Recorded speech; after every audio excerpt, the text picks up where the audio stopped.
Bonjour. Pour terminer notre travail sur les poutres, on notera d'ailleurs qu'il existe une grande variété de profils, les profils en IPN, les profils en IPE, les profils en IPN, les profils en HE et encore bien d'autres. On va essayer de comprendre quel est le principe qui permet à cette poutre d'être si rigide par rapport à notre poutre plate que l'on a fabriquée. Pour ça, je vous propose d'aller chercher d'autres petits matériaux un petit peu ailleurs dans la maison. Et bien voilà mes quelques trouvailles. Alors je vais d'abord trouver une petite baguette de bois. On s'aperçoit qu'elle va plier dans ce sens-ci et pas dans ce sens-là. On va trouver une autre un peu plus importante. Elle plie toujours un peu dans ce sens-là, mais pas dans celui-ci. Une plus grosse, cette fois-ci je ne pouvais pas la plier, mais c'est bien comme ça qu'il faudrait la mettre si on veut qu'elle ait la solidité maximale.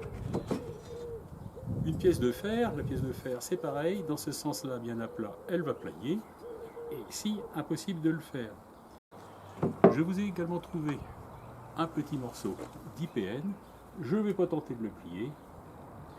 Le grand ennemi des constructions métalliques, donc pour nos ponts, ça serait la même chose, ça va être la corrosion. On voit sur ce morceau d'IPN qu'il est tellement rongé par la rouille que il a presque disparu. Il faudra donc bien veiller à l'entretenir. Bien, c'en est terminé des expériences. Dans les prochaines vidéos, on s'intéressera à la deuxième partie qui est de réaliser la maquette de notre pont. Je vous rappelle qu'on était parti de la passerelle entre la salle de techno et la cour des 6e. Ah, une dernière petite chose. Un petit défi entre vous. Essayez à partir d'une simple feuille de la rendre la plus rigide possible. Uniquement par pliage. Pas de découpage, pas de collage, que des pliages.